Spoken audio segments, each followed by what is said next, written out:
Knowing how to handle a fracture can prevent further injury. First, stay calm. Keeping yourself and the injured person calm helps prevent shock and additional harm. Avoid moving the injured person unless absolutely necessary. Moving them can cause more damage to the fracture site and surrounding tissues.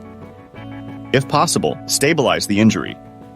Use a splint or improvised materials like a rolled-up newspaper or a sturdy stick to keep the injured limb still. Secure it with bandages or cloth strips, but do not tie too tightly. Apply a cold pack or ice wrapped in a cloth to the injured area. This helps reduce swelling and pain, providing some relief until medical help arrives. If the injury is to an arm or leg, elevate it to reduce swelling, but only if it does not cause more pain. Elevation can help manage swelling effectively. Call emergency services or get the person to the nearest hospital as soon as possible. Fractures can be serious, so acting quickly and carefully is crucial.